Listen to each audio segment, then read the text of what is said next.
the bees. I think there's a lag.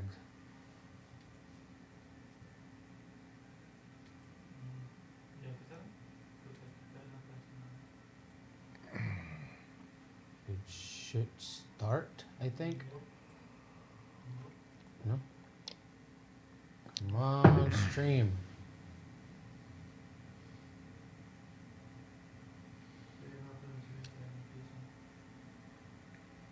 No?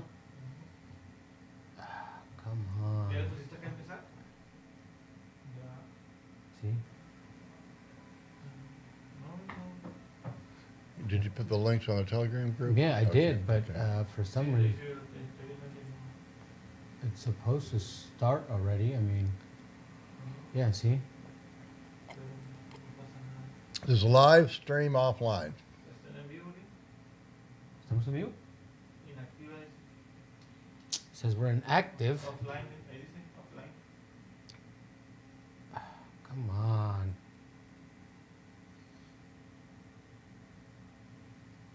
Well, Okay. We're live on YouTube, by the way, FYI. Oh, okay. oh, we okay, are? Oh, Okay. My bad. Can Oh, we yeah. start then? Oh, thank you. Okay. Okay. What? Okay. We can't see it. Yeah, we can't see it for some reason.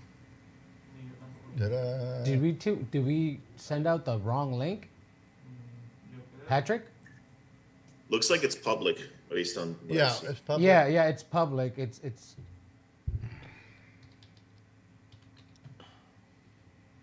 Well, we're sitting here making fools of ourselves. As Yes, I we usually are. As we usually do. Yeah. Okay. Well, ¿Sí era eso, no? I can start. if Okay, we're- okay, if we're okay, live- okay. I think You figured it out. We just can't see it, guys. hold on, let me see. There it is. Oh, there it is. Okay, let's go. Oh, what? You got it silenced down there. Whatever that No, means. no, we Okay. can't have that. So. Okay. Okay, yeah. See, so something. Well, if we're live, we just got to do it. Yeah, for some reason it says members only. Gold, my gold trade, third time's a charm, which is wrong. Well, yeah, with the same problem. It's picking up from the previous thread on one of those things. You guys are getting too. Used to be a lot simpler when we were just YouTube. Right. All right. Well, just let's go. We're live. We're Let's go. live, so, All right, okay, now, let's go. All right. So, hodl. Save, Save. Build a. Sound money. Okay, guys. I just this is open to the public, and one thing that I'm going to do is when I write, a Medium article, I'm just going to read through it publicly. It's kind of my way of proofreading. Okay, and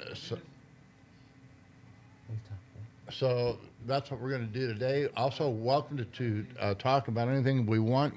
We put a thumbnail on there. I'm going to be in Miami at that conference. I just conducting basically money management workshop and a trading workshop.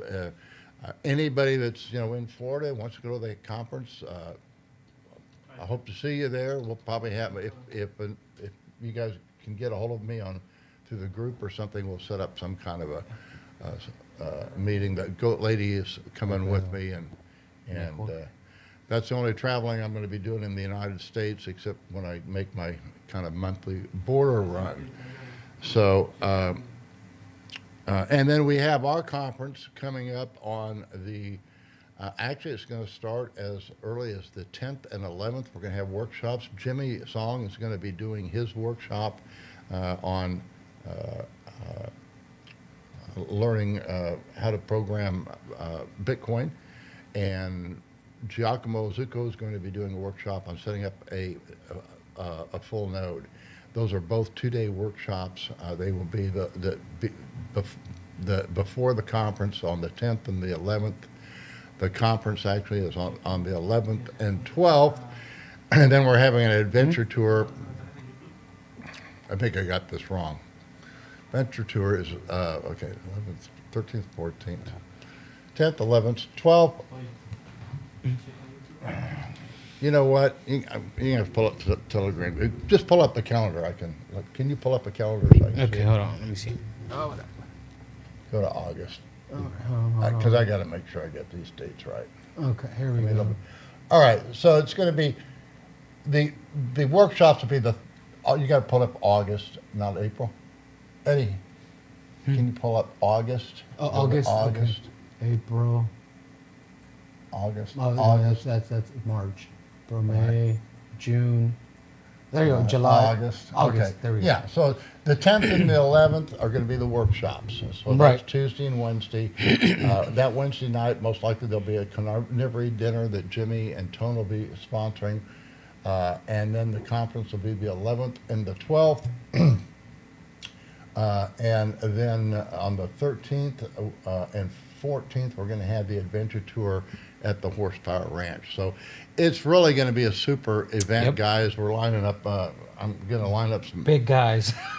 Yeah, we're going to get some special Big players, entertainment. right? I have some really cool stuff coming out. We really want to make this the Bitcoin conference of the year. We're not going Right. to make any money at it. I'm kind of throwing this, my celebration of tripling my net worth this year and just sharing it with Bitcoiners. And and we're still don't have the complete speaker list yet. We might have some big surprises. I'm going to expand it so we actually will be at least the first day probably starting about 9 and running till 6, and then the next day we'll start a little later, and we'll have the same thing, but we're gonna have a lot of free time, in the conferences, and if you don't want to see every speaker, you certainly wouldn't want to see me, but we're gonna have some really good speakers and a lot of, I think, interesting discussions. I did kind of setting up a theme, and that is, what is the future, if people want to address that, and what is the future of Bitcoin banking? Because I think that's the big issue for Bitcoin to really take hold. I think we have to have free market banking and Bitcoin banking working side by side with Bitcoin.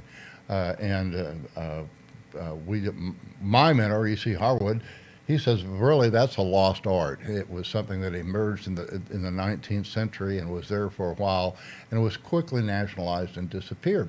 And so that's why I'm going to do a read-through of this article that I wrote over the weekend, and it was kind of a follow-up of hedging your hodl with gold and other things, and that is basically, as a trader, I have my hodl. I did this year. I have not been an active trader. I actually missed the move here from 20,000 to 60,000, and just hold on to your hat and stay long, guys. That's all you can do right now. Right now, it looks like Plan B is working, and there's no reason to think otherwise until it doesn't. But I do think you want to be looking. I think the opportunities are going to be coming with more and more things are going to be denominated in Bitcoin. So, wow, that's not very good. That's a mirror image. I don't know why we have that. But I don't need it. I'm seeing it on this one. So I'll just start reading. We have Patrick here. Welcome, Patrick, from Bitcoin Motors. Can you hear us? Yeah, it's great to be here. Sorry, I was trying to unmute myself. My bad. Okay, no, that's good. No, I just want to acknowledge. Oh, wow, I got some sort of an effect going on. Yeah, I know. Oh, yeah. Well, Eddie hadn't been active on this for a while, so at any rate. Yeah, I'm trying to. But I'm going to do this read through. If you guys have any questions, it's something. This is not a prediction, guys. I'm not saying that we're going to return to the gold standard, but what I see, it's very possible that Bitcoin can almost. I said the word foster, but originally I called it Bitcoin forced return to the gold standard within nation states. And I think it's a very real possibility because these governments, in order to gain any credibility, we're either going to go completely down the tank and tubes, or we're going to, wake up, and eventually governments will reflect the desires of the populace. And are we going to get there or not? I don't know. But anyway, I'll start reading. I purchased my first Bitcoin in August 2013, just under $100 after a 24-hour deep dive into what it was all about. It took 3 more years and intense research and contributions from others, along with hundreds of Bitcoins worth millions of dollars today, before I was persuaded that Bitcoin alone was both a unique technological and monetary innovation in the digital world with unique monetary qualities. Yes, guys, I have lost hundreds of Bitcoin just through exchange risk, and this was all happened between 2013 and 2016. I don't think I experienced any exchange losses after 2016.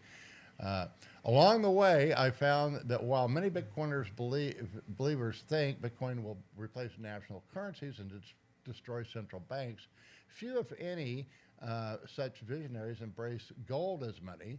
And you need to do the read more, Eddie.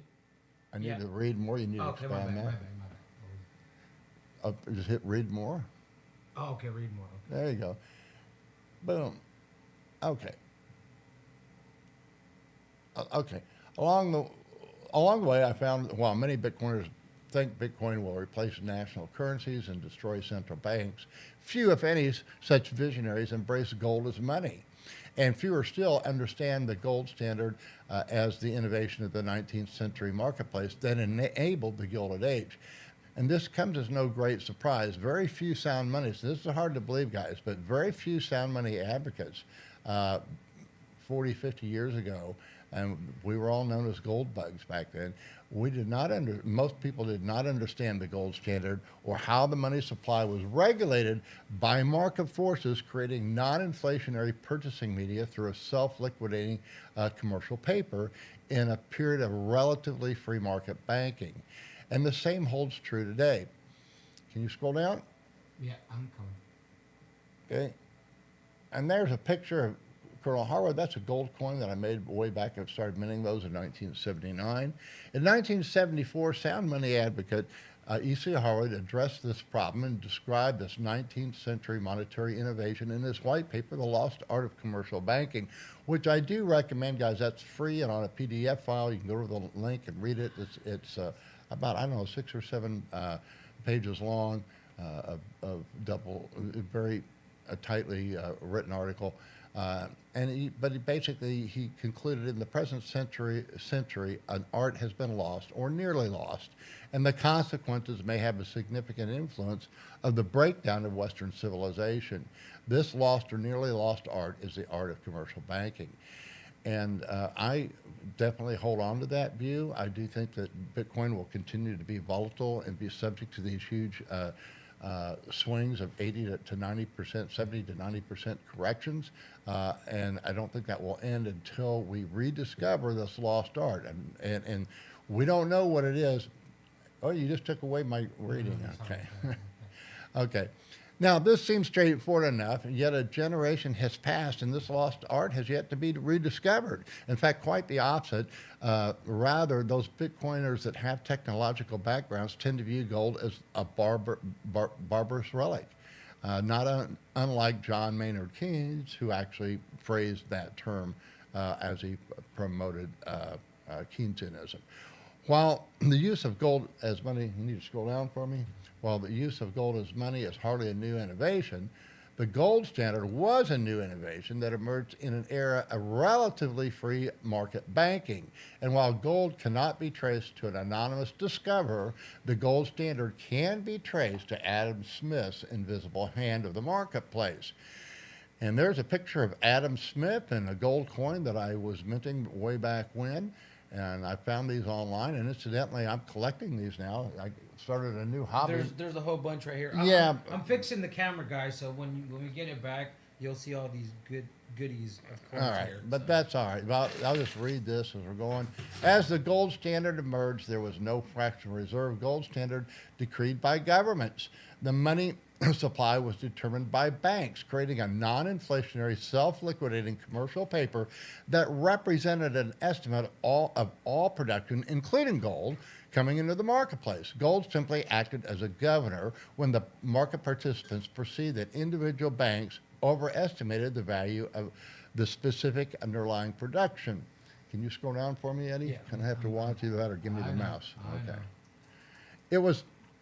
It was only later when the gold standard was nationalized that or regulated that governments decreed fractional gold reserves, creating the business cycle by perverting sound commercial banking that originally evolved into the marketplace. And that the business cycle was defined by the Austrian School of Economics. And basically, the booms or busts are created by inflating the currency. So, and now I'm quoting Henry Hazlitt here. This is an old quote that I found from Henry Hazlitt, who I also had made a gold coin with him on it, and that reads "Free Choice in Currencies," which he was also a big free choice guy, free market guy. I wrote the book Economics in One Easy Lesson, which is just a classic. It remains a classic to this day. But what happens, and he addresses this issue too, he says, but what happens as long as the fractional gold standard is being nominally maintained is that the milder rate of inflation is less noticed. And even many monetary economists are inclined to view it with complacency. This is partly because they have a reassuring theory of what is happening. The amount of currency and credit, they say, is responding to the needs of business. Okay, now that's not what Harwood was saying. Harwood says that it reflects increase. That's what he's talking about.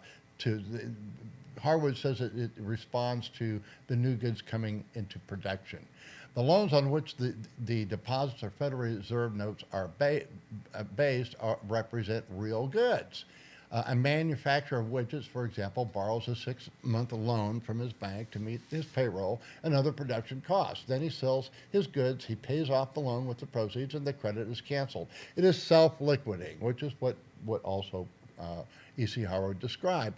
The money is therefore sound. It cannot be overissued because it increases and contracts with the volume of business. So that's what he's describing as a self-regulatory money expansion and contraction that the market itself figured out did not consciously do. It just evolved to be that way.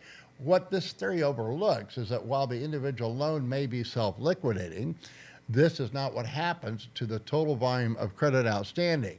Manufacturer Smith's loans has been repaid, but again, this is under a fractional reserve system, which you did not have as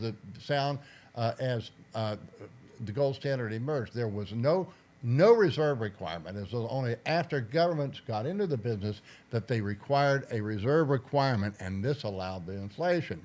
But under the fractional reserve system, the bank, as a result of this repayment, now has excess. Can you scroll down for me, Eddie? Yeah. It stings a little bit. Okay. Now has excess reserves, which is entitled to relend. Of course, if the bank is fully lent up, even under a fractional reserve system, it cannot extend further credit. But when a substantial number of banks are seen to be nearing this point, pressure comes from all sides, from the banks and their would-be borrowers and the government monetary authorities and politicians who have appointed them to lower the reserve requirement. So that's what it starts out with. They'll start at maybe a 60% reserve requirement, go down to 20, and then maybe down to 5, and say, we don't need any reserves at all. So the issue is not, this is when government got involved and set the reserve requirements, that's when that's when the inflation came into being. It did not crop out from the marketplace, but apart from the marketplace. If nothing has gone wrong so far with the existing fractional reserve, indeed there seems to be no harm in reducing the fraction further. It will permit a further expansion of credit, reduce interest rates, and prevent a threatened business recession. In sum, to repeat, a fractional reserve gold system, once accepted, must periodically bring about business and political pressure for a further reduction of the fractional reserve required. And, we still have this, I call it the fractional reserve debate. This debate was going on 40 years ago, and it's going on today in the crypto world. So I find it fascinating that we still haven't got beyond this part of free market banking, and it's an issue that needs to be addressed. Interestingly, the fractional reserve debate that was a prevalent a generation ago in the gold standard space remains a point of contention in the Bitcoin standard space. Can you roll down? Yeah. Okay. And I have a couple articles there. There's a great little debate between George Selgin and Seyfried Amos, and then I had a little. Actually, the other article is an article that Murray Rothbard wrote about me 50 years ago. I'm a guy from Kansas City that minted gold coins.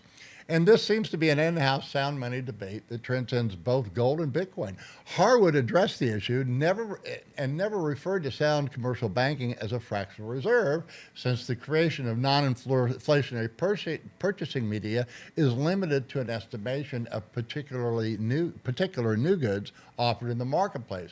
It is 100% backed by gold and all other goods coming into the marketplace. This was the invention of the 19th century, and that is non-inflationary money creation and contraction that actually evolved from the marketplace without government interference. And here we go to Harwood again, and it says, and he outlined the same debate. Among the gold standard advocates are found the 100% reserve proponents, who would restrict the purchasing media to use of gold and perhaps silver coins or paper currency, and to checking accounts directly representing these. They would go back to medieval times, before the earliest beginnings of sound commercial banking. How they would cope with the flood of products to be marketed in a modern industrial civilization, they do not suggest, nor do they seem to realize that a problem might exist. Others among the gold standard advocates offer a simplistic solution: raising the price of gold and restoring the convertibility of currencies to gold. They seem not to realize that a huge volume of inflationary purchasing media exists and is polluting the money supplies of the world, just as would multiple billions of counterfeit currency.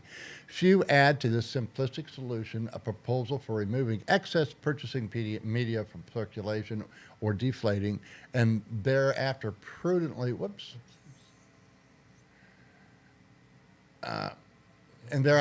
got it. Okay. Now they're prudently applying the basic principles of sound commercial banking. An art that mankind once acquired has been lost. And lost means it's gone, guys. We don't have it. This is truly forgotten. And it's the journey that we're going to be on, in this next generation. I won't be around to see it develop. It's up to you guys. We keep in the Bitcoins, okay, be your own bank.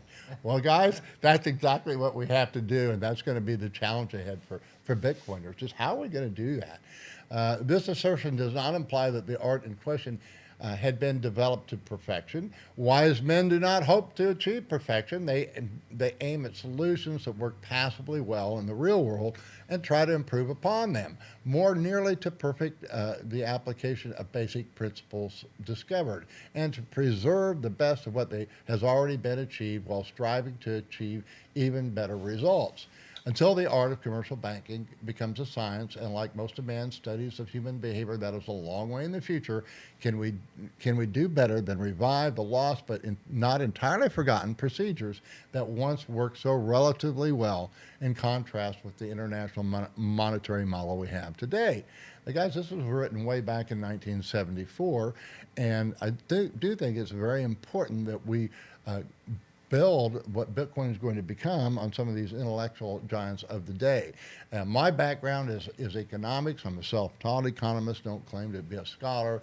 I don't have any programming experience and have trouble using a mouse and walking around a computer. But it's the macro fundamentals that got me into Bitcoin in the first place, and it is the same fundamentals that are in place today, just as they were 3 generations ago. And it's these fundamentals, apart from Bitcoin, that bring Bitcoin into the big picture. And these fundamentals distinguish the forest from the trees. And again, E.C. Harwood recognized these fundamentals as multi-generational. It was something that's been going on, that he identified going on ever since we had this wonderful innovation of sound commercial banking and screwed it up. And he identified them in the 3 greatest swindles in the history of mankind. And in modern lingo, he defined them slightly differently, but I think these are the same in principle. And the first one is inflation, which is we've just swindled people over and over again through inflating the currency, and the inflation actually has led then to entitlements. And the third, can you scroll down for me, Eddie? Yeah. Okay. I'm All right. Or let me have the mouse if you want. I think I can do that. Entitlements, and the last one is regulation. Now, I think, is there an inverse relationship between these three great swindles and sound money? Well, I think there is. And in the previous description of relatively sound money of the 19th century, inflation and entitlements were minimal. We did not have the welfare state that we have today. The first swindle that planted the seeds of destruction of the emerging gold standard was the regulation of the gold reserve requirements, which provided banks the privilege of fractional reserve banking.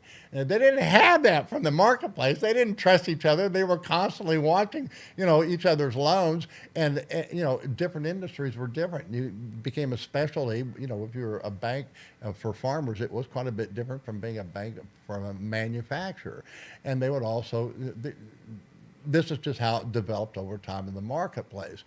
But the first swindle that planted the seeds of destruction was the regulation of the gold reserve requirements, which provided banks the privilege of fractional reserve banking, requiring arbitrary but fixed reserves. And once you set that fixed reserve, well, then you can change those reserves, and they're going to change them to their favor. There was no such mandatory or minimal reserves as the gold standard emerged in the marketplace. Such requirements were imposed later through regulation.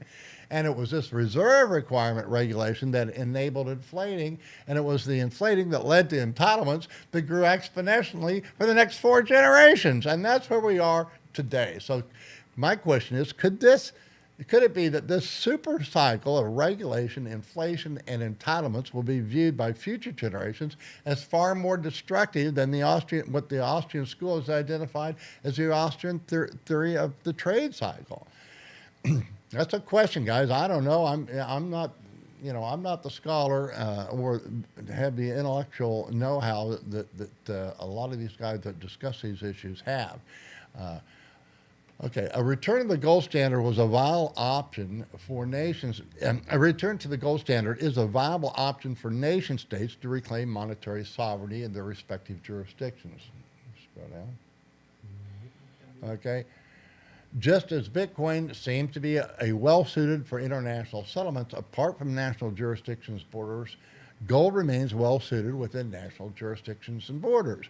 Moreover, a return to sound money provides a surefire way for nations to reclaim monetary control within physical borders. And Safety Amos, he explains, if you want to get rid of Bitcoin, all governments have to do is start practicing sound money. And one of the most successful way to do it is restore the gold standard. He considered it it says a more promising way of attacking Bitcoin is through undermining the economic incentive to its use. To attempt to attack or destroy Bitcoin in any other way of the ways mentioned earlier is highly unlikely to succeed because it conflicts with the economic incentives that drive the use of Bitcoin. Hypothetically, if the entire world's banking and monetary systems were replaced with those of the gold standard of the late 19th century, where individual freedom and hard money were paramount, the demand for Bitcoin would likely subside significantly. So guys, there's the big risk in Bitcoin right now is, are governments going to return to sound money? Well, I'm not saying they will, I think it would be very helpful. I think that it's very possible that they may be forced to if they want to get their credibility back. And then I want to point out that while F.A. Hayek advocated denationalization of money and competition in currencies and the emergence of free market banking as an alternative to national currencies, he never went so far as to claim that such a movement would replace national currencies or banking. And there's a lot of people in the Bitcoin community and I think Safety kind of views that too. So this is going to replace central banking. It could replace national currencies. I don't hold that view. I don't discount it. That's not possible, but I think that's a little bit of a stretch. And rather, he foresaw that one private standard, he actually called the unit that would emerge the standard, and that would compete with national currencies. Can you scroll down? So that's outlined in that article, Bitcoin as a standard, and I documented where Hayek said that. And then I also just threw in a little article I threw in is I think if we decimalize the sats, if we decimalize sats, I think the unit of account should be the standard, which would be 2 decimal places over from where we have sats right now. But that's just my thoughts and throwing it out there. That's up to the market to decide. And so can we make nations jealous? Can the beauty of liberty in Bitcoin make nations jealous? And nations do change, but they change slowly. And, we look at Scripture, it reveals that we are not only judged as individuals, but nations too are judged. And, and while, I'm certain most of you guys, don't subscribe to most of my readers deny that truth comes from divine revelation. A few will argue that the idea that nations will disappear. I think will argue that the idea that nations will disappear is a stretch at best, and I think at worst a pretense of knowledge. And so, and I do think that it is clear that from my view, it's been revealed to us, no, nations are there, and they're not going to go away. That doesn't mean you have to have kings, but you do have nations, and there is such a thing as, I'm not going to go into that argument, but a republic actually comes from the Old Testament. You can see how Israel was created. But Austrian economics taught by F.A. Hayek and Louis von Mises can be embraced by Christians, not because they are Christian, but because their dialogue is logical, humble, honest, and has an absence of pretense of knowledge. And quoting my good friend who's passed on, but he was another one of my mentors, and actually was a Christian intellectual, an apologist for Christianity, and he outlined this. He said both Christian theology and Christian economics rely exclusively upon deductive reasoning. Both use logic. Theology and philosophy begin with the axiom of revelation. The Bible alone is the Word of God. And economics, as formulated by Mises, begins with axioms of human action. Men act purposefully. Only individuals act, and each man acts on his own perceived self-interest. Scroll down. The insistence of the use of deductive reasoning alone is what separates Misesian economics from Chicago and Keynesian historical or Marxist economics, to name some of the most influential schools of economic thought in the 20th century. Every major school of economics, except the Misesian, seems to incorporate a reliance on empiricism or study of history to its methodology. The Australian economist Murray Rothbard broke with Mises, and I would say Colonel Harwood seemed to be that view too. I think he had a very high regard to empiricism. The Austrian economist Murray Rothbard, he broke with Mises and tried to devise an Aristotelian foundation for his version of Austrian economics. This makes Misesian economics the most promising rival to Christian economics, because Misesian economics begins with axioms and proceeds by deduction. It bears a similarity to Christian theology, at least in form and method. Unfortunately, Misesian economics does not derive its economic postulates from the Bible. In fact, Mises could give no account of why someone should accept his axioms and not those of another system of economics. Misesian has no "thus saith the Lord" at its foundation. In fact, its axioms do not even include a truth claim. But if the postulates of Misesian economics are actually found in Scripture, or put it another way, if Mises borrowed his postulates from Christianity, perhaps unwittingly, then the epistemological basis for deductive economics is present.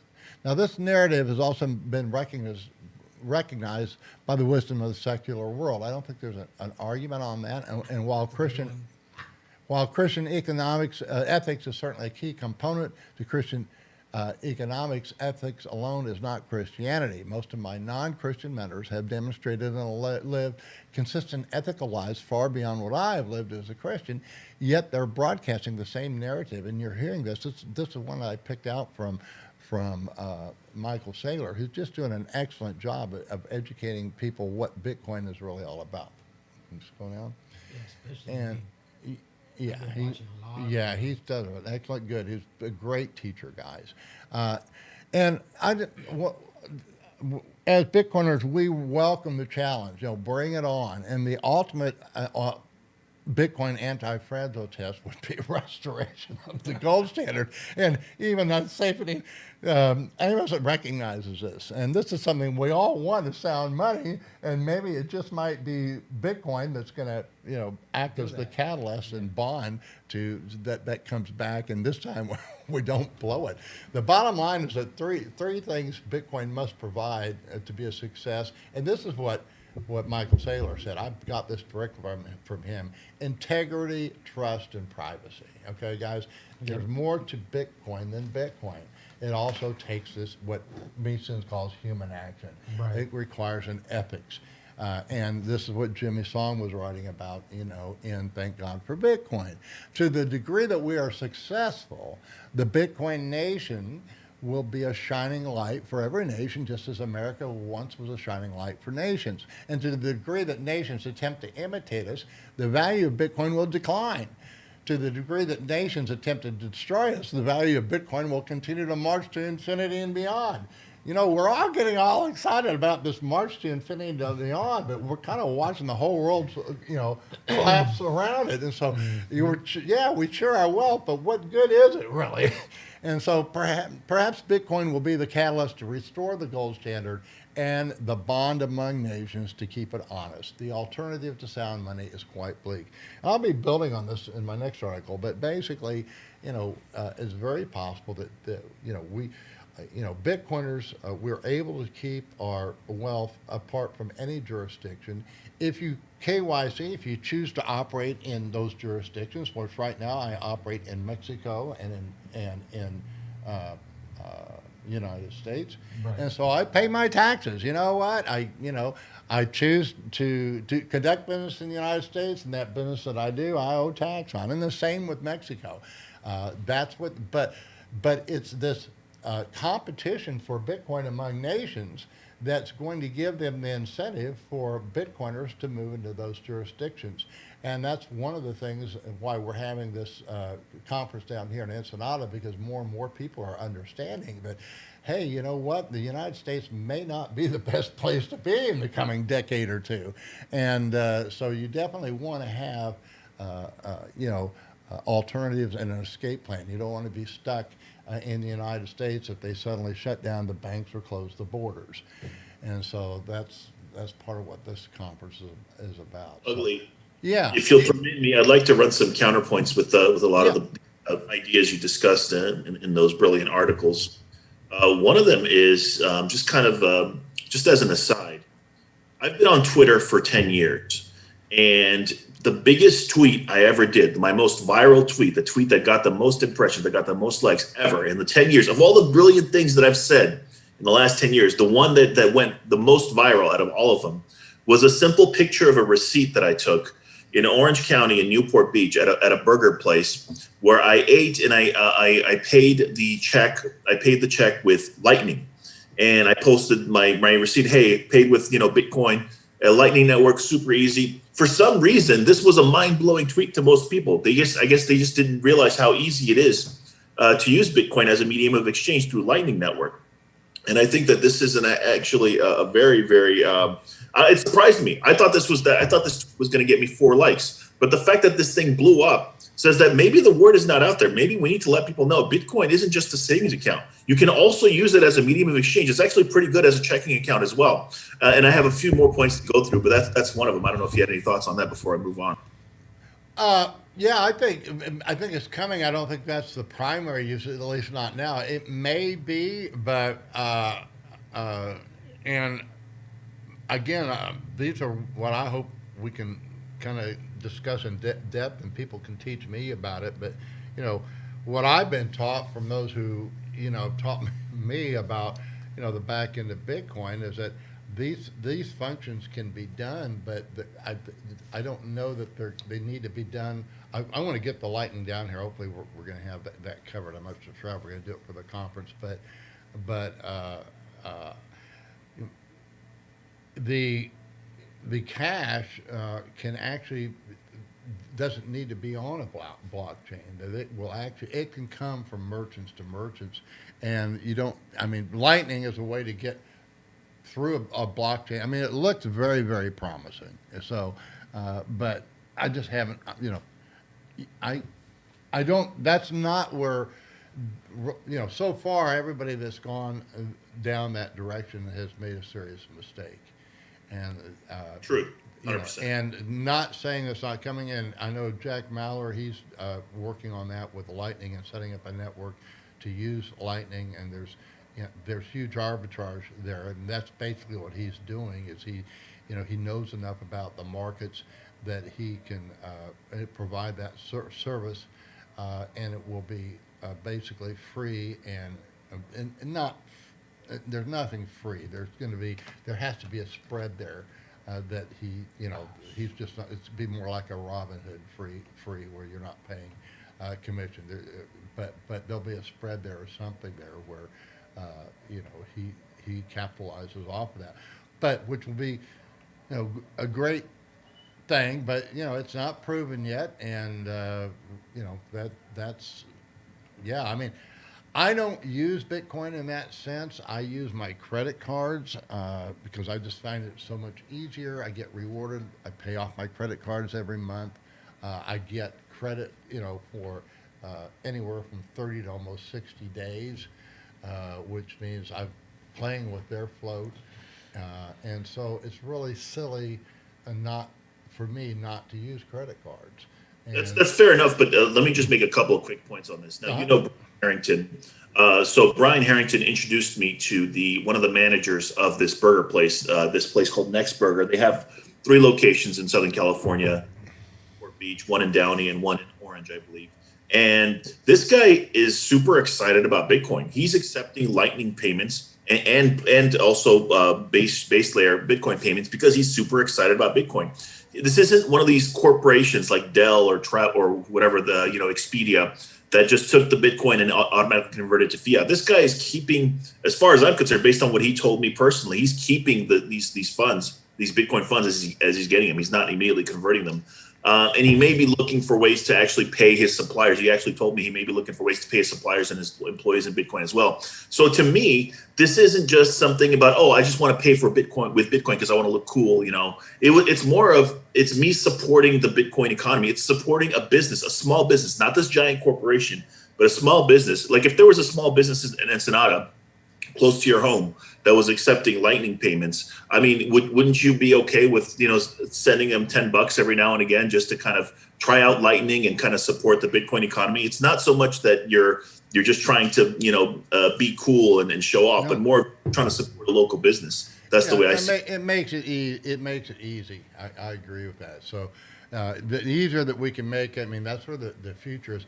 Which, incidentally, I need to get a hold of. I want Brian to come to. I need to invite him to come to the conference. So if you talk to him, He's a brilliant guy. I've been hanging out with him a lot while I've been here. He's a very brilliant guy. He definitely you guys should really talk. Yeah, I know, and he's got a lot of people because a lot of people from Orange County can come down here. It's just hop, skipping away. And what we're not offering this to the public yet. We're working out all the details, guys. We're going to make this the super event in Bitcoin this year. I'm throwing some money at it. We're not. Maybe I'll come out. Maybe it won't. But it's going to be really exciting. We're going to have some great. It's going to be really very active. Nice people. Yeah, we're going to have a good variety of speakers. Right. And a lot of good info, guys. A lot of good info, and I think Brian, because I think there's more and more people, and that's close, particularly for people here in California. It's a skip and a jump away. It's about 3-hour drive. But once you get to the and Brian is a great public speaker. Oh, so, okay. Yeah. Well, that'd be great because, like, I'm not, and thankfully we have a lot of people that are great. Yeah. I mean, We're tired of ugly talking. Yeah, and we're gonna have I just we're heard. gonna have two workshops. I maybe Walleye one too, but I know that Giacomo's gonna be having us setting up a full node, and Jimmy, I'm gonna purchase two scholarships of both of those, so people that are members and give them to existing members. Oh, that's nice. Well, yeah, you need to learn to set up a full node. So somebody here Yeah, learns how I would love do to it. take both Giacomo's and Jimmy's courses. I'm pretty good at setting up a full node, but I can always learn from an expert like Giacomo. So yeah, and we're we're going to be doing that, and I just think the hanging out part will be really cool because it's going to be a lot of fun, a lot of well, you went on that adventure tour. We're not going to be quite as wild as that one. We're going to because this is going to be actually we're getting a professional company that's what they do because. We've done it, and you know what a challenge it is. It's not. It's a big deal, right? Right. Yeah, there's a lot of logistics that go into it. There's a lot to it. It's not just a 1 minute thing to get ready for it. There's a lot of planning that has to go. Yeah, you need to be prepared That for it. And we firsthand. got a great facility. We're having the. We're having this is kind of a different event too because a lot of people are bringing their families. It's going to be family friendly. We're actually going to have the event at the Lucerna Hotel. Oh, okay. Yeah, we've got That's a nice which place. is nice. Yeah, and Really then, nice. But most of the speakers with their families will be staying at a 5-star accommodation apart. We're gonna have shuttles. We got all kinds of. As Not you just know, Bitcoin, We have but lots of family vehicles. events. We have lots of vehicles Yeah, here. pretty And fun. we're gonna be probably the goat lady. She's getting a new truck this week. Really? Yeah. Wow. Ugly. Wow. Before we move on to talking more about the facilities and the conference, there's a couple more points I wanted to make specifically about the gold standard. I know Saifedean says that if we go to a gold standard, that's a way for government to destroy Bitcoin, and I think that he was absolutely serious when he made that point. But I almost think it can come off as a troll position. It's almost like. But here's the funny thing. What do you think about this? I say getting off of the gold standard is a one-way street. Once you're off of the gold standard, you're done. You don't get to go backwards. It's a one-way trip. You can be on the gold standard. You can go off of the gold standard. You can't get back on. And the reason why I say that is for the same reason that I think that you can't change the supply cap of Bitcoin. Let's say you change it from 21 million to 21 million and one. Once you've changed it once, that's it. There is no more cap. That you've just proven you can keep changing it as much as you want. So to me, the point isn't so much that you're on a gold standard or not. It's whether the public will trust that you will remain on the gold standard. And once you've gotten off the gold standard once, that's it. You can't go back. What do you think about that? No, because I think people naturally they want to be able to trust their governments, and so I think that the credibility can come back. I'm not saying they will. What I see rather is the Bitcoin as actually the mechanism to keep the gold standard honest. So because if one nation in other words, I see more of Bitcoin being where the capital, because Bitcoin is kind of like this free-flowing capital that's going in and out of countries through KYC. And that's one of the things that I am a little bit leery about is all these people that say, well, you got to have a legacy. All this has to be legacy. And it doesn't. I mean, I think we demonstrated that through BitMEX. BitMEX, the government wanted to shut it down, and they put out warrants for people that developed it, but they haven't been. You don't see the FBI shut it down like they did Silk Road or some of the other exchanges, and it's not because they don't want to. It's just that they can't, and it's that simple. And so I think that's demonstrated how Bitcoin works. I think that demonstrates that's the safety in Bitcoin. I think the idea that this whole compliance game can really come back to bite the whole world. That I think the strength is in those platforms that have managed to keep themselves purely on Bitcoin, and I think that's the real function. The more that we open ourselves up to where the hodls are vulnerable. That's, that's, I mean, in a sense, it's dangerous, but by the same token, if the government's confiscate it, it just kind of makes those that still have Bitcoin more valuable. In other words, it's the same thing. The more they try and shut it down, the more viable Bitcoin becomes. So if they really want to, reassert, and I'm not an anarchist. I believe there is a legitimate purpose of government, and it's basically just to punish evildoers, those within and those without. So national defense, but all this other stuff the government now does is just nonsense. I mean, in my own industry, I'm pretty well just shut down. We just found out the other day we can't call anybody. Yeah. No, yesterday, wasn't it? Yeah. Because the phone companies are just, unless, no cell phones, unless only landlines. Yeah, unless you can show proof that they opted in, you can't even make that call. Yeah. And we have nonprofit organizations that make calls to their members regularly. And I've been with you, for like the past 4 or 5 years, and we hadn't had a problem till like, what was it, Saturday when I got the job? They started asking me like, well, how did you compile the list? Like, where did you get them from? Did people in there opt in or something? I'm like, what? And then they want a web page and everything. Right. They want it to be verified. So and this is what, like I say, this is going to be the problem. This is the cycle that I don't think, I mean, Michael Saylor has kind of addressed it, but he kind of hasn't, because, if you're a corporate entity and here I am, I got Bitcoin, well, what happens when you're held hostage in your own country? And that's going to be the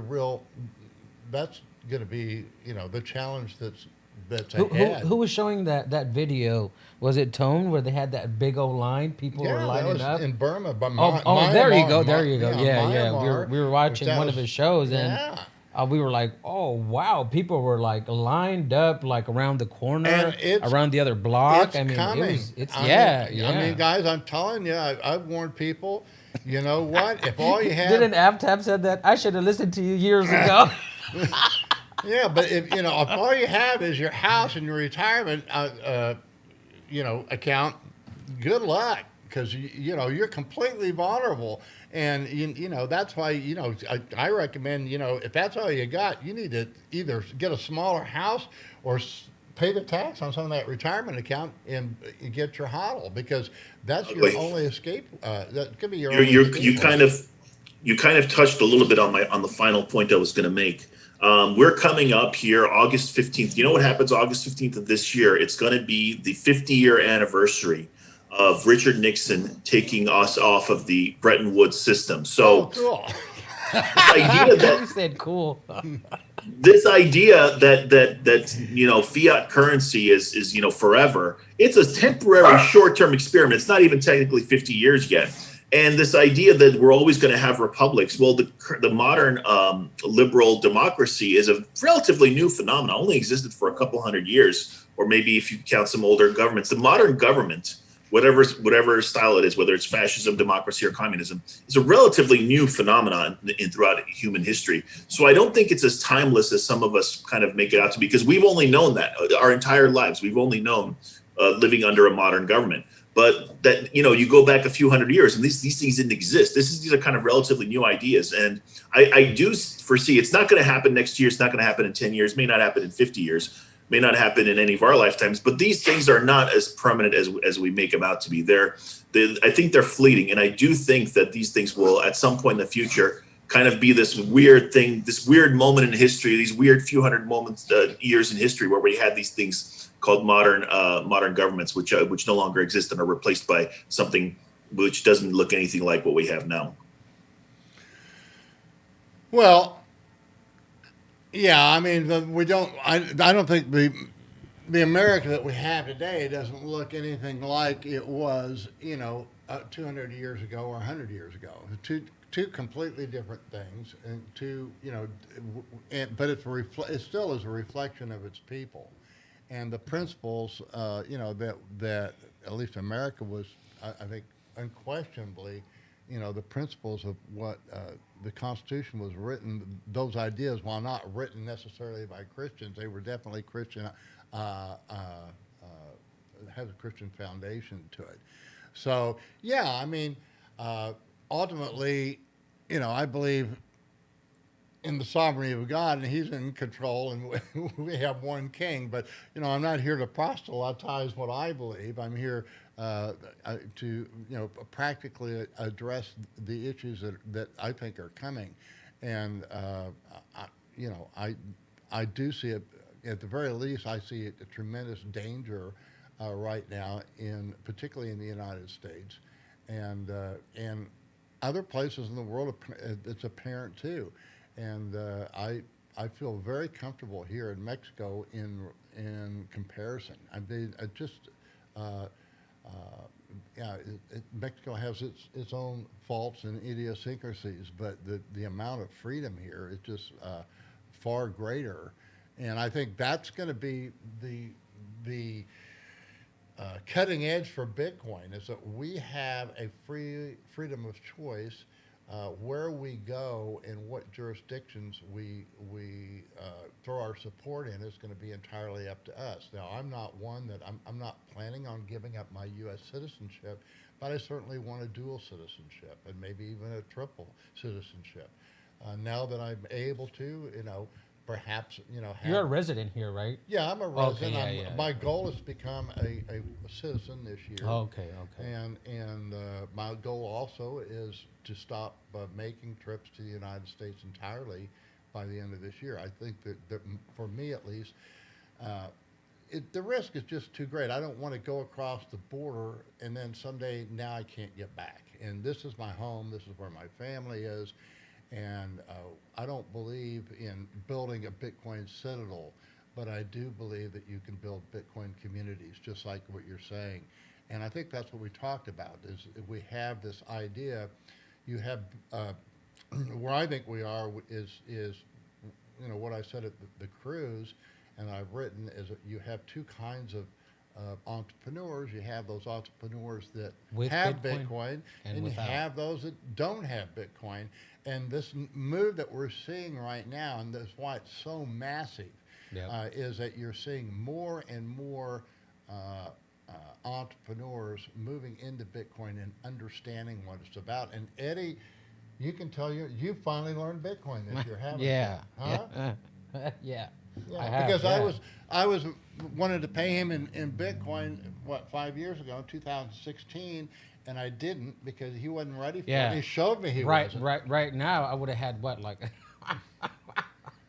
But now, for the first time, you're financially independent. You don't have to have me anymore, do you? You can go bye. Well, not really, but I can't say bye ugly yet. But one day I will. I'm not. What's the word? I know I'll get there. You're there. No, because I mean, I still have a lot to learn, So right now, I'm just educating myself. But what I'm saying is, it takes time. Yeah, it does. It just takes time, and until and there's so many mistakes you make along the way. Armando, who built this house, I got him in, but. He sold out when he made a little bit because he needed to run. I get it. Your brother-in-law, remember, he sold it. He sold it just for a tire change. The people that made it, or the people that you gave it to, and they forgot they had it, or they just Stefan.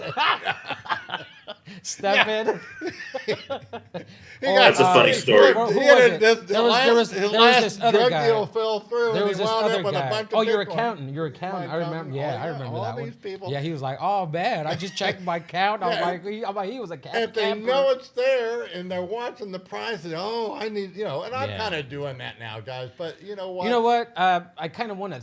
I kind of thank you, and then I think I would have just blown it, to be honest. Oh, I know you would. I think maybe not the family pressure, not the just some sort of pressure. I know probably would have just. Hodling's not easy. Yeah, it's not.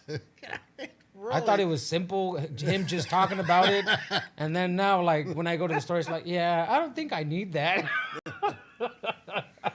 So. But yeah, bare necessities, guys. The bare necessities. Right. Just get those, and you'll be fine. Beans and rice. I remember this guy eating beans and rice when I started with him, Now look at him. He's just sitting there looking pretty. So, come on. If he can do it, you can do it. That's right. No, and you don't have to be a genius to Nope. make Bitcoin work for you. And the longer you wait, the more it's going to cost you. So, and Hey, Ugly. I'm gonna hop off here in a minute. The dogs are complaining that I haven't taken them for a walk yet, so I'm gonna take. all right.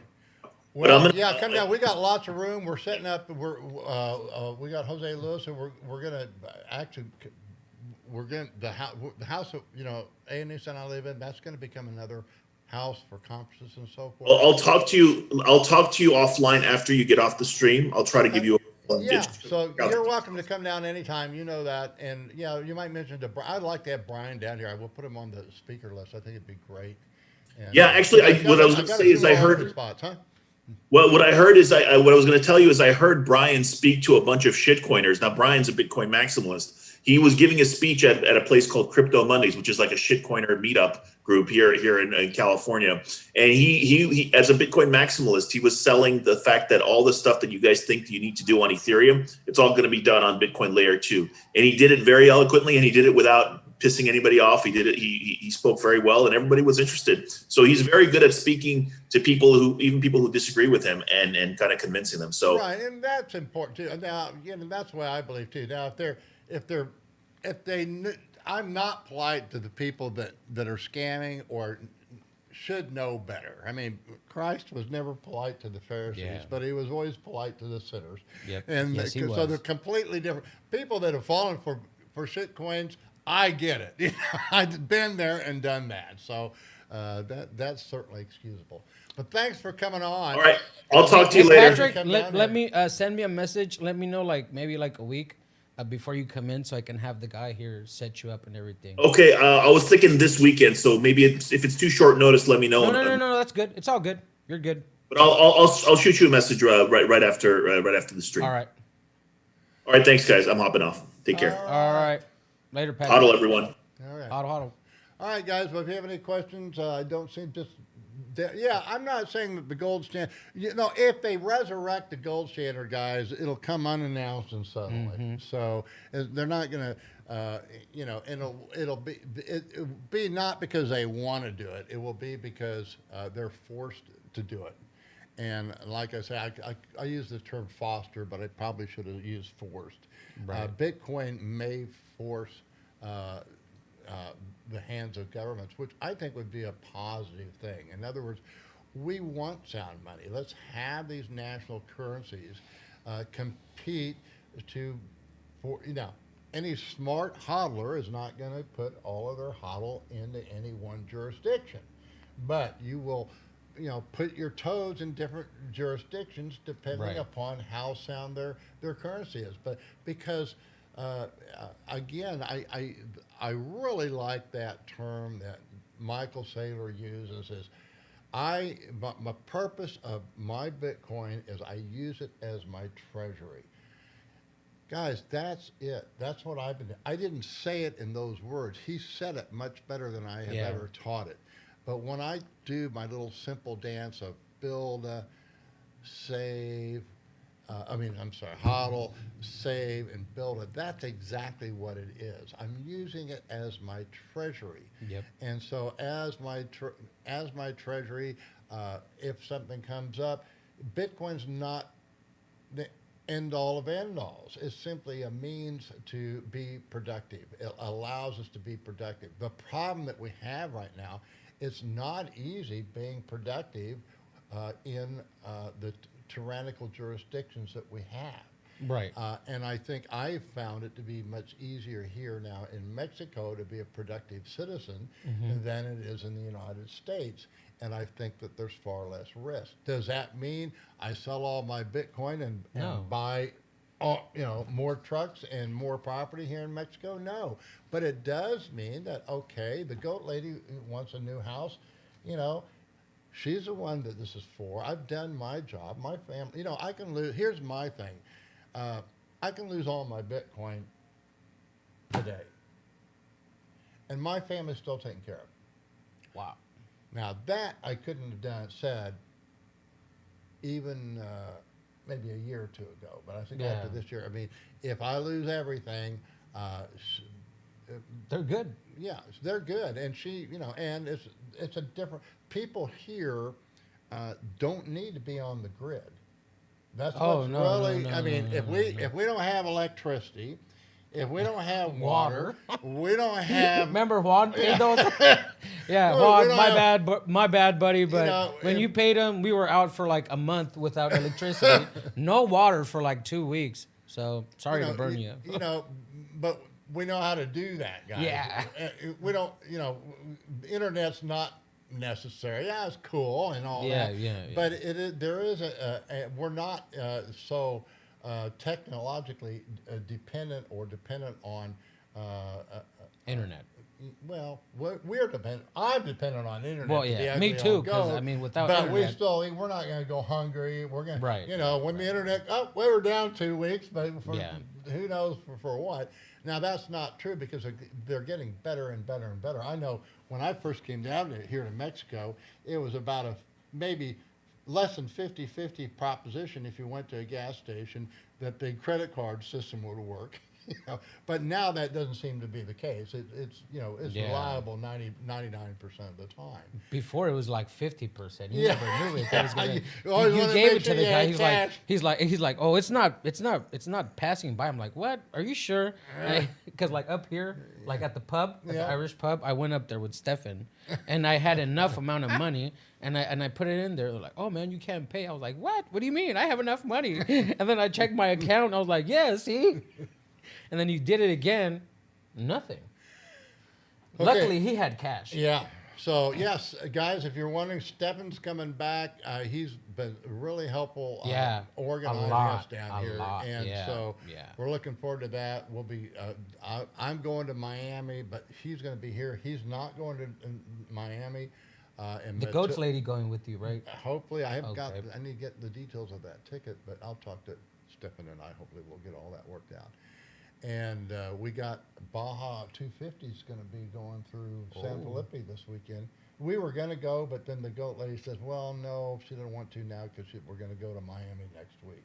So I do want to invite you guys to... These Bajas are pretty cool. Yeah, they're they're nice. really she nice. went up there to Mike's Sky Ranch. Last year for the 1,000, we were up on these... you remember where we used to go in Uruapan? We didn't go up that hill. Oh, we went this other way. Very, very, like way better than that place. Oh, really? Yeah, there's like ramps there. There's like really nice curves. Oh, Some you of them gotta got show me stuck, so we had to like. Oh, cool. Yeah. So we had to like get them out. Some people were being pulled by like big trucks and everything. It was fun. Yeah, guys, whatever you can, try, in particular, right now, this conference, we're going to be having this conference on, actually it'll be with the workshops. It'll start on the 11th and go through the 15th, or 10th, and run through the 15th. We got really a great crew coming. We got, of course, Tone is coming, and he's not going to be doing a workshop. He wants to attend Giacomo and Jimmy's workshops.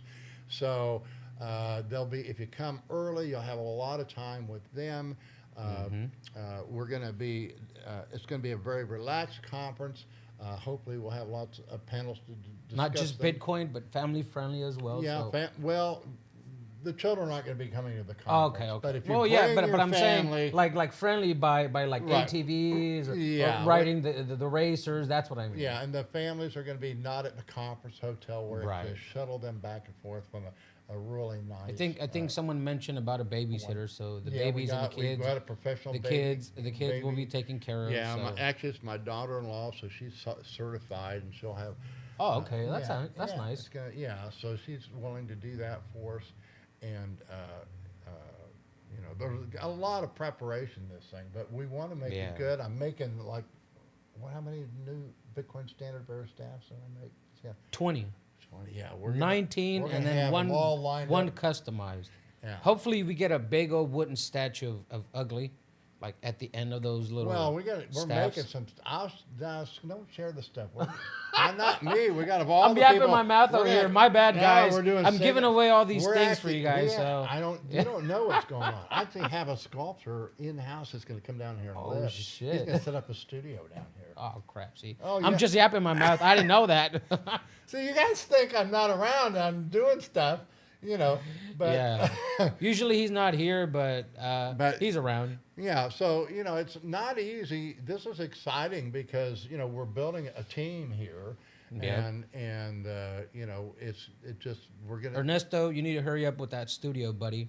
yeah we got yeah well we got like I say these I got a lot of fire on them because they got to get inspired. We can't wait till the last minute on this Yeah. stuff. We got plenty of time, but we need to New get busy toys are with it. coming in, setting those up New as well. toys. So, what happened with that camera? Are we getting that nice camera? That's been ordered. No That's word? like 2 or 3 months, and that's still back ordered. Hadn't come from China yet, so it's coming. It should have. You should have just canceled it and got it off of Amazon. I seen it. can't. I saw it on Amazon. Well, I can do that, but I haven't seen it on Amazon. No, the only place we can get it is. No, because we checked with Ernesto and it seems it's on Amazon. I think like $500 or more, but Well, it's it'd be there. worth it. yeah, I know. I mean, it's been months. I don't. Yeah. They haven't indicated when it's coming. They still haven't told me when it's coming. So, yeah, we want to build the studio. I'm just kind of. This is my contribution to Bitcoin. These guys, you know. Oh yeah. have to pick up the Also, ball. we're Jose and I are starting with and with Jimmy, Crypto yeah, Zorro. There's Yeah, Crypto Zorro. Crypto Zorro. Yeah, there you go. That's Jimmy. Right. That's Jimmy. Okay, that's Jimmy. And we're also probably going to be doing, after the trip, we're probably going to take these machines and run down the coast all the way down to Los Cabos. Oh And- wow. Because in August is when you can go to Baja de Los Angeles. It's hot down Oh, there. really? But you Oh, can wow. go swimming with the whale sharks. Oh really? Yeah, and if Oh, you like, and there's good shit. scuba. If you like to snorkel Scuba or dive- scuba scuba dive, you can divers? do that Oh, too man. down there. Oh, didn't So- you do that? I think it was like 2 years Yeah, ago. we did it with with Juan, right? No, No? yeah, Juan. Juan and, was there. Juan and Victor. Yeah, Wasn't Victor there? he might have been. I know. Yeah, I think so. But it was. Didn't Patrick go too? Well, I've done it twice. Oh, you've done it twice. Oh, okay. so okay. actually, we went the first time. We went with. Patrick, I think, wasn't it? No, we went with. When you lost a drone in the water. Wasn't it that? Yeah, time? that was that time. Yeah. That was the second time. And that was when my son. Yeah, my son Yeah. ran out of gas or No, electricity. no, he ran out of battery on Ran the out of drone. battery, and So there the goes- drone usually flies around. When it runs out of battery, it kind of like goes back down to the ground. So there goes. There my was no 2,000 ground, so there was like very, very deep. So $2,000 drone. $2,000 deep, like 2,000 feet, or I don't know how deep that ocean is. I buy but- these toys and they don't use them right away, and then when they finally do, so I said, "You guys got to learn to use this stuff because we're gonna have, we're gonna be making a film." Oh of no! the And then whole that drone's pretty cool because you get nice, really shots. Ernesto knows how to use that. No, we went down there with Flip Flop Ron the first. Oh And yeah, Karen. that's it. Right. There you go. And so And a Karen, yeah, that- I remember that show.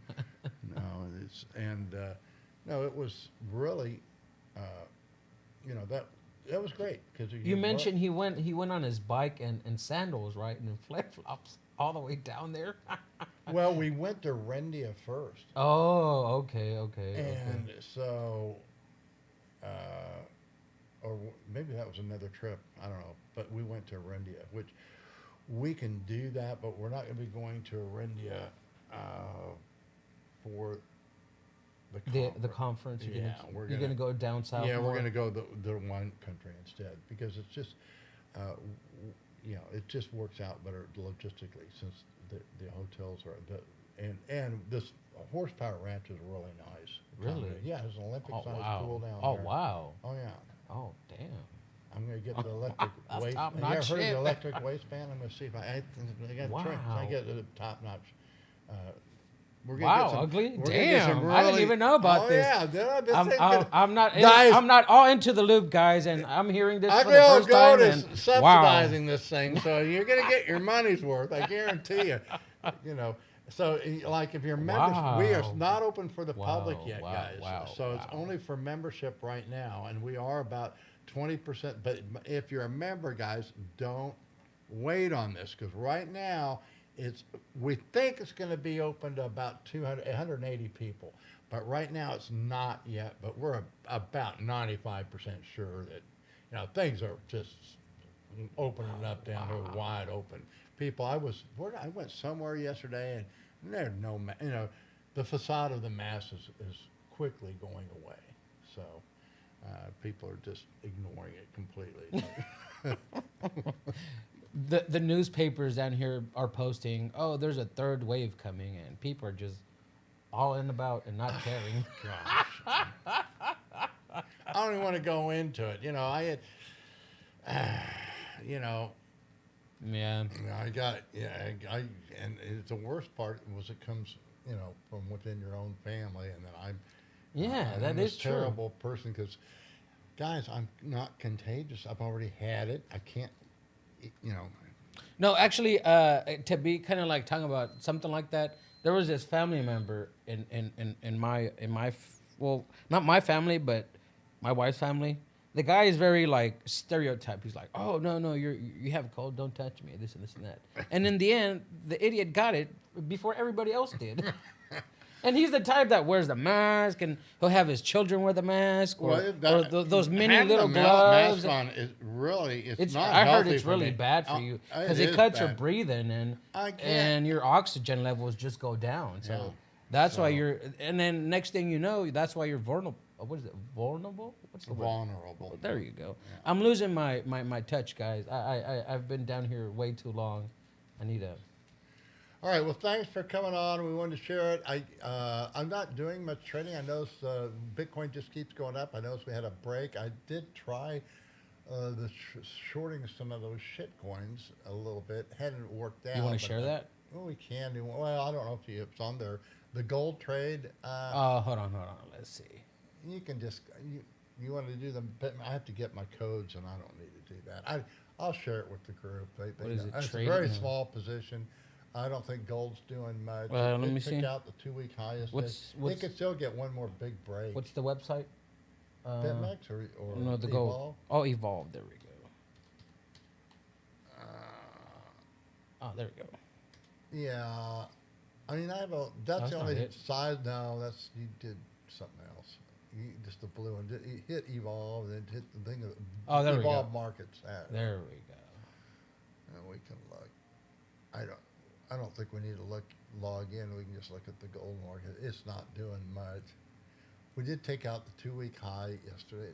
There, that's not it. That's Bitcoin. So you got to put in AUG USD. Where? Right up there in the corner. Here? Right where it says B. Right Oh, there. okay. XAU XAU. USD. Oh, there we go. USD. Here we go. Okay. There you Let's are. see. Let's see. If Yeah, we can, and let's it's, share this. Hold on. I have a position on, doesn't show up there, but I'm long quite a bit. Oh, there we go. Okay. Yeah.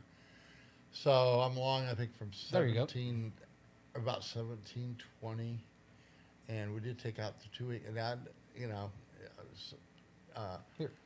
I am. Use the mouse if you want. One of the things that I'm doing is I've been buying a lot of I used to mint these gold and silver coins, and so I've been actually, I found a guy that collects them, and I bought all of his excess inventory. I should have him here by next show. We're going to be doing that. I'll show you wow. things that I used to do. This You is can show it up on that one. Yeah, this is the. Hold on, let me. There you go. Yeah, this is the Harwood gold piece.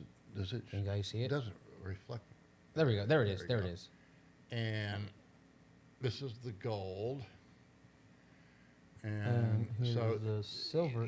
rather than, what's the name of these things that they're doing, these digital collector pieces? Oh, here we go. Yeah, that's the silver. That's the silver, guys. Yeah, and we have these out here to show a ratio of I think it's about 67 to There 1 you go. now, gold to silver. So all these silver coins is equal to 1 gold. My bad. New to this, so So yep. we'll be doing more shows on that.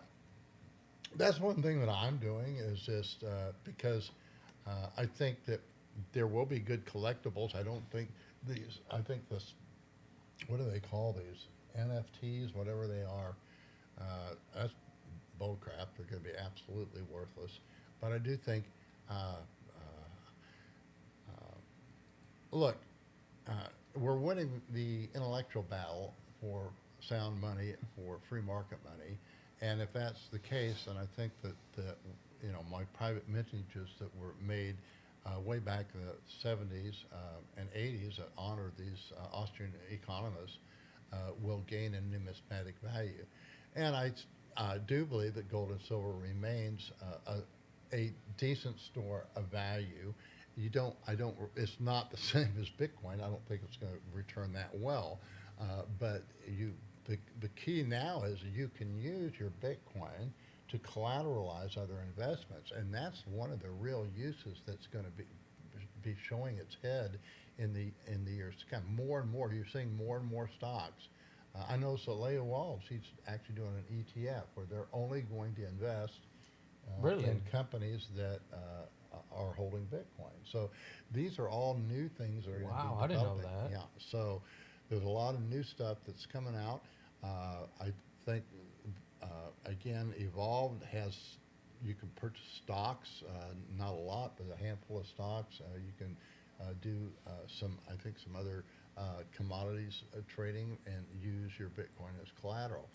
And that's not a bad way to do things. Just think of, guys, the same amount of Bitcoin buys about 6 times more gold than it did last summer.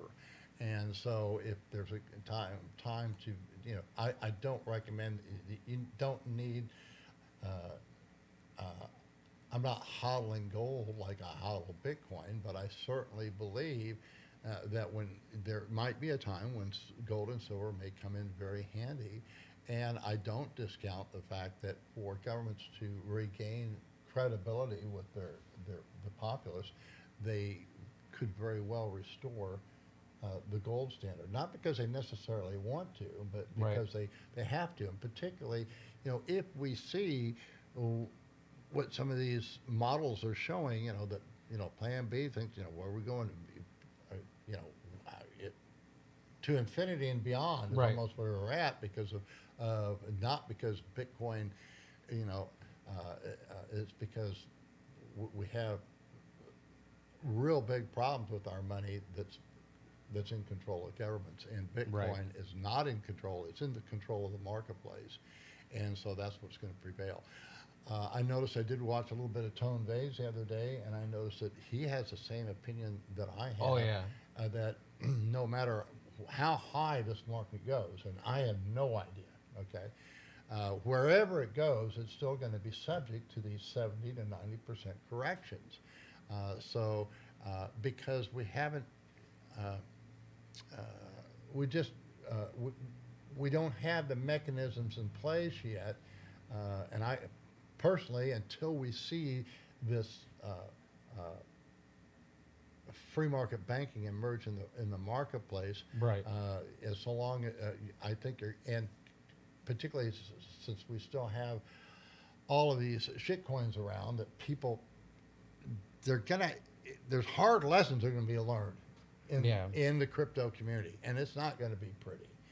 And so, what kind of repercussions are going to happen, we don't know. But I think there is very real dangers to those that have Bitcoin and publicly use it. So what Bitcoin Motors was saying, yes, it's nice to have more public use, but also it also makes you vulnerable. So I also respect those people that want, look, I own Bitcoin. I don't want anybody to know about it. I get it. I get it. And particularly if you're young and depending upon where you live, I think it's important. Here in Mexico, it's just a little bit different. But people down here are not very well educated, or informed. That there's a whole bunch of shit coins or stuff like that. I was actually going through Facebook and Twitter and all that, but the Mexican side, people are just going for basically shit coins, thinking, oh yeah, I'm good, and it's like you said, they're going to learn, maybe a hard way or a different way. But I think this thing with Jose, Jimmy, and I doing this Mexican show is going to be really, really good. Inform the people that Bitcoin is the wave. I mean, at least Well, that's how I see it. You know. Yeah, and I appreciate that. Some corn. Yeah, I do think that's why I'm here, because I do think I have experiences in life that maybe I can help you guys through, and and I'm thoroughly enjoying life right now, guys. I'm so blessed. I'm so happy. I'm so happy that I can sponsor this conference. I mean, can you imagine that? I know. That it's Well, spend look how we're doing now. Look at the video quality. Yeah. You remember when we started? No, I It know. was crappy. Yeah, It right. was, and now we improved. Well, thanks to Ernesto and Stefan. Yeah, and Juan and Juan, everybody. right? And then us keeping up and updated with this software and you know, everything. So We want Yeah. to go to the next level, exactly. but we you know, can't stay behind. And But you guys need if to you figure stay that out. behind, hey, then you got to keep up, buddy. yeah, that's a good question. Dave says, well, he thinks that silver has more upside potential. Mm-hmm. You know, I really don't know, except I would say I have, it used to be when I was big in silver, the Right. dominating use for silver was Back in your day, right? Back in my day, Wow. it was photography. Years it ago. was photography, and the biggest use was by Kodak. They were Really? yeah, because they. Oh, I remember that. Yeah, in order to yeah. make film, they used a lot of silver. Well, that just Wow. completely died with the digital markets. Right. What's replaced it is the solar panels. And there's a speculative interest. Say, well, all these solar panels are wearing out, and so they need to be replaced.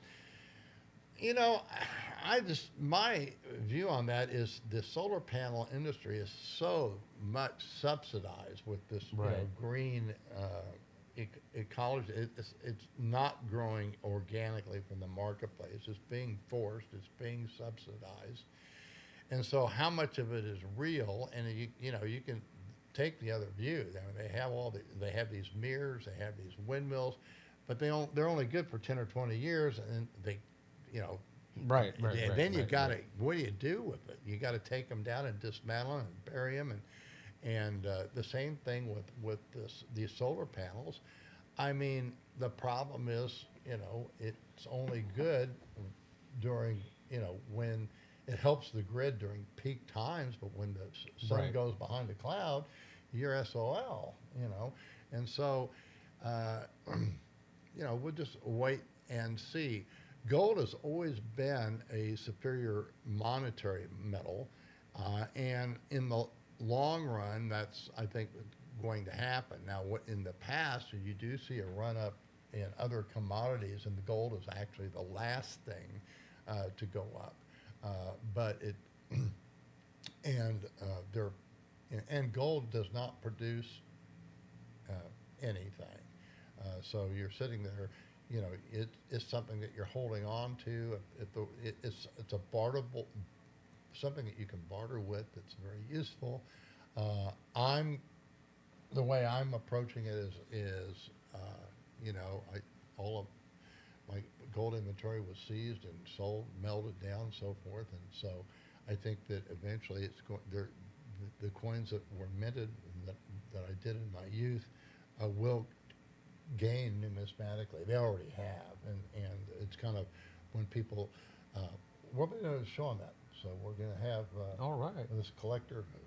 If they do come in this week, and then I think Patrick's coming in, right? It'd be good. Yeah, Good show. well, and show 'em off. we're going to have the collector on, and I'm going to maybe invite him, and I don't know I think he can probably just bring his an inventory here or do it digitally.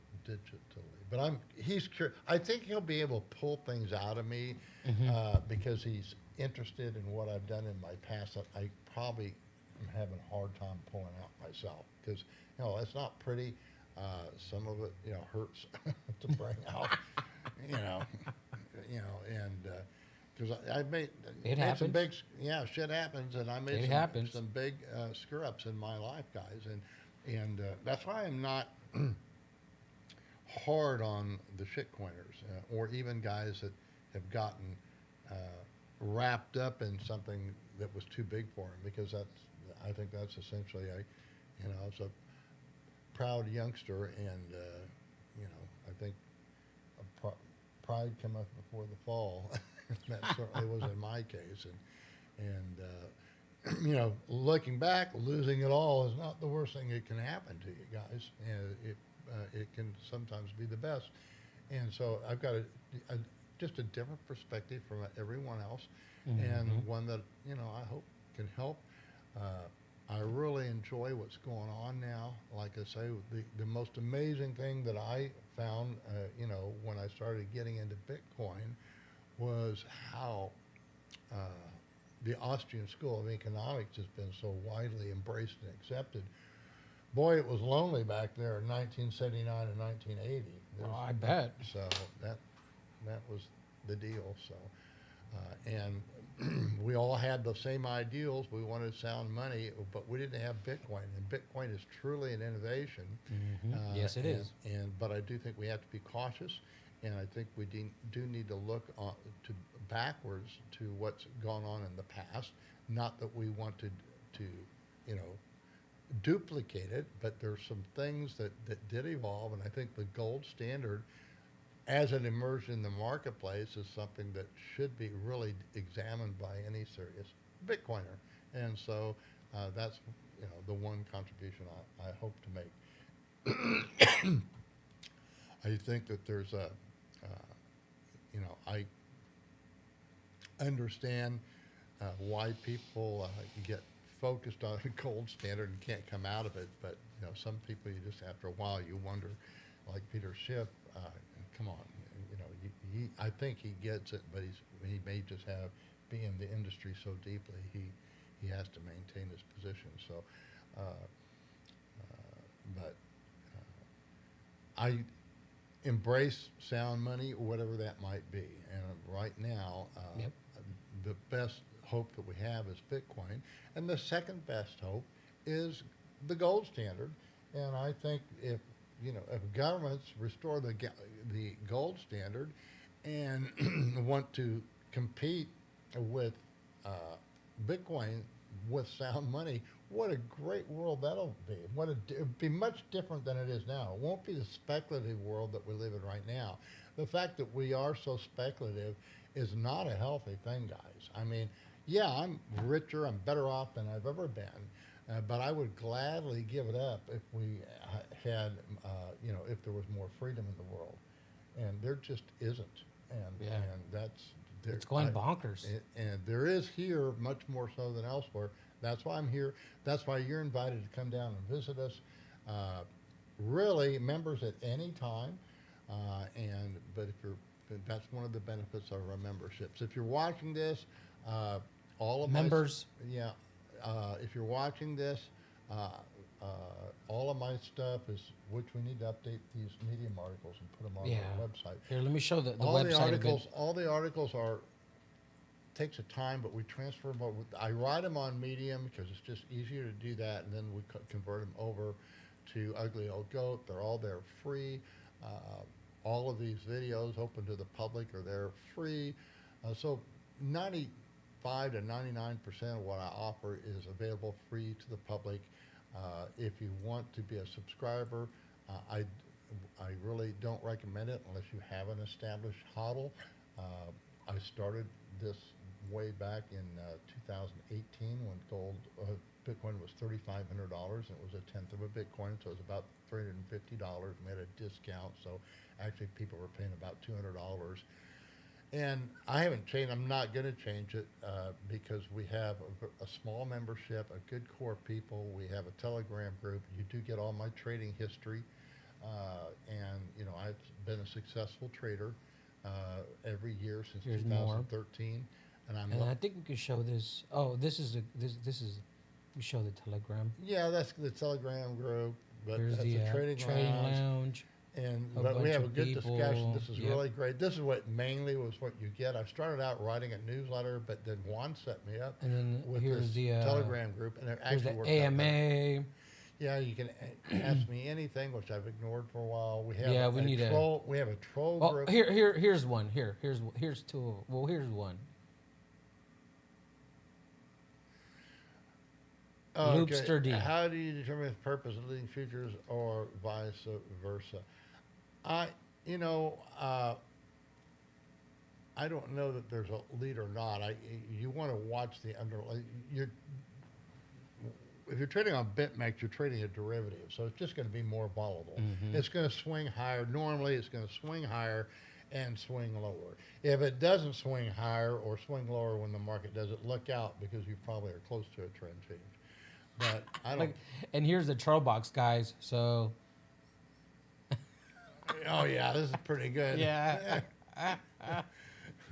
That's the troll box. Yeah, that's so. Guys, you can do anything on the troll box. Yeah, And then we have an ugly only. If you want to read all my comments as the market's going hold on. Let on, me see. I think it's you on get here. my track record on a CSV file. You get what's called our equity app. Guys, I recommend. I emphasize trading your equity rather than the charts. Not that charts are not useful. Technical analysis is useful, but it's useless without money management. So what I emphasize is if you're going to trade, I emphasize money management first, and fundamentals secondly, and the last thing is TA. But the TA is usually what you use to enter and exit the market. But not really, because your exiting should always be based on your equity. So I use what I call equity stops. There's no magic points to put stops or anything like that. But all of these things are available on the website. That's free. Couple of videos, guys. If you want to go back, if you want to join, you're welcome to. We'll be promoting, offering some incentives to become a member, but I'm not lowering the price because we're not really trying to build the membership. I don't need to, although it would be nice if we could, build it, get a few every month to kind of cover the overhead, but that's not where we're going. That's not the number one thing. So right now you just got an ugly old goat who's wants to share a little bit of what he's been given from Bitcoin and give it back, and this is the way that I've chosen to do it. And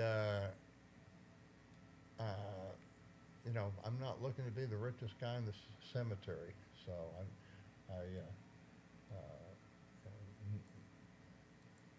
and nor do I believe that in passing on a lot of wealth to my children. Although I do think I need to help them in every way that I can, and I have children that are just can't handle it right now. I've got 3 grown sons who I'm very proud of, and so they certainly have earned where they're at, not through the way Dad did it, but thank goodness they did it. They followed more the lifestyle of their mother, which, of course, that didn't work well. Yeah, but that's another story. That's another story for another day. We're not going to. So yeah, I'm pretty transparent about things. We cover the good and the bad, the ugly and the beautiful, and so that's it. The goat lady is coming with me. So here's the April 21st to the 23rd. I'm not sure exactly what I'll be doing there, but I'm sure I'll have lots of fun, and hopefully we'll be able to pass on a little bit of wisdom to those who want to hear. So we're done. Thanks, Eddie, for doing this with me. I got to go pick up Stefan tonight, so all right, I'll guys. be leaving here, guys. Till the next one. Tuning in. See ya. Bye-bye.